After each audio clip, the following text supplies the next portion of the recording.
আমরা সবাই জানি মানসিক ও দৈহিকভাবে ভালো থাকার জন্য ঘুমের ব্যাপ্তি গুরুত্বপূর্ণ ভূমিকা রাখে। তবে কাঙ্ক্ষিত স্বাস্থ্য নিশ্চিত করার ক্ষেত্রে ঘুমানোর পজিশনটাও কিন্তু খুব গুরুত্বপূর্ণ। কেউ চিত হয়ে ঘুমন তো কেউ উপর হয়ে, কেউ আবার ডান দিক ফিরে, আবার কেউ বাম দিকে ঘুমান। বিশেষজ্ঞদের মতে উপর হয়ে চিত হয়ে বা ডান কাত হয়ে ঘুমানোর থেকে বাম কাত হয়ে ঘুমানোর রয়েছে অনেক উপকারিতা। সুস্বাস্থ্যের জন্য বাম দিকে ঘুমানো উচিত, এই তত্ত্বটি আয়ুর্বেদের প্রাচীন এবং সামগ্রিক বিজ্ঞান থেকে এসেছে। বাম দিকে ঘুমানো আপনার সামগ্রিক স্বাস্থ্যের জন্য সবচেয়ে উপকারী বলে মনে করা হয়।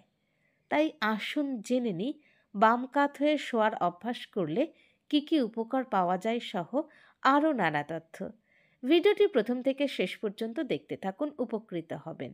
তবে বিস্তারিত যাওয়ার আগে বলবো, অবশ্যই টুকিটাকি কলকাতা চ্যানেলটি সাবস্ক্রাইব করুন এবং পাশে থাকা বেল আইকনটি প্রেস করে অন করে নিন।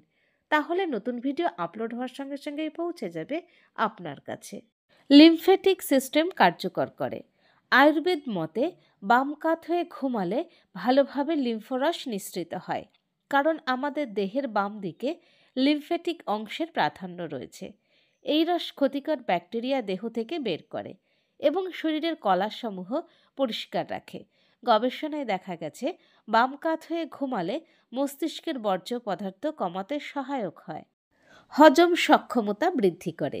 খাদ্যবস্তু হজমের জন্য বাম কাত হয়ে ঘুমানো ভালো।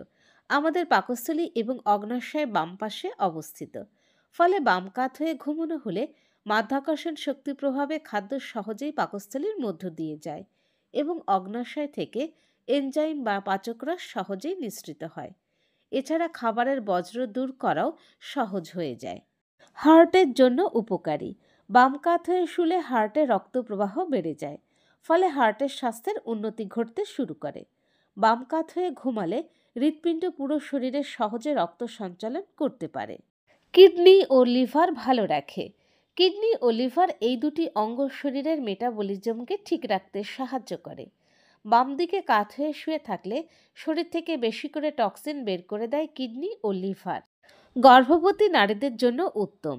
বাম কাত হয়ে ঘুমালে গর্ভবতী মায়েদের শুধু রক্ত সঞ্চালনই বাড়ে না, এতে পিঠের ওপর তৈরি হওয়া চাপ কমাতে সাহায্য করে এবং জরায়ু যকৃতের সাথে চেপে ধরে না। এছাড়া জরায়ু, কিডনি ও গর্ভাশয়ে রক্ত সঞ্চালন বাড়ে। তাই চিকিৎসকরা গর্ভবতী মায়েদের ঘুমের অধিকাংশ সময় বাম কাত হয়ে শোয়ার জন্য পরামর্শ দিয়ে থাকেন।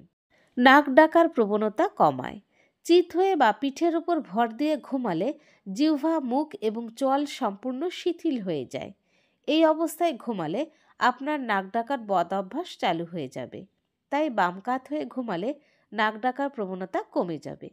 এছাড়া যারা দীর্ঘদিন ধরে পিঠের ব্যথায় ভুগছেন, তাদের জন্য বাম কাত হয়ে ঘুমালে উপকার বয়ে আনতে পারে, কারণ এতে মেরুদণ্ডের উপর চাপ কমে এবং এটি আরামদায়ক এবং সর্বোপরি গভীর ঘুমের জন্য সহায়ক হয়। Bowel movement. আমরা যখন বাম কাত হয়ে ঘুমাই তখন মাধ্যাকর্ষণের কারণে খাবার ক্ষুদ্রান্ত থেকে বৃহদন্ত্রে সহজে যেতে পারে, ফলে সকালবেলা ভালোভাবে মলত্যাগ হতে সাহায্য করে। ক্লান্তি কাটায়। বাম কাত হয়ে ঘুমালে গলব্লাডার এবং লিভার স্বাভাবিকভাবে ঝুলে থাকে, হজম শক্তি কম খরচ হয়। তাই এই অভ্যাস সকালের ক্লান্তি হ্রাস করে। চর্বিযুক্ত লিভার প্রতিরোধে সাহায্য করে। লিভার এবং গলব্লাডার থেকে এক প্রকার রস নিঃসরণ হয়। বাম কাত হয়ে শুলে এই রসের নিঃসরণ বেড়ে যায় এবং চর্বি গলে যেতে সাহায্য করে। তবে যাদের হৃদরোগ, গ্লুকোমা, শ্বাস প্রশ্বাসজনিত কারণে ঘুম ভাঙার সমস্যা রয়েছে, তাদের জন্য বাম কাত হয়ে ঘুমানো হিতে বিপরীত হতে পারে। এক্ষেত্রে চিকিৎসকের পরামর্শ নেওয়া জরুরি। ভালো থাকুন, সুস্থ থাকুন। আজ এই পর্যন্ত। ভিডিওটি কেমন লাগলো অবশ্যই জানাবেন। আর যদি ভিডিওটি ভালো লাগে তাহলে অবশ্যই লাইক এবং শেয়ার করুন। পরবর্তী ভিডিওতে আবার দেখা হবে।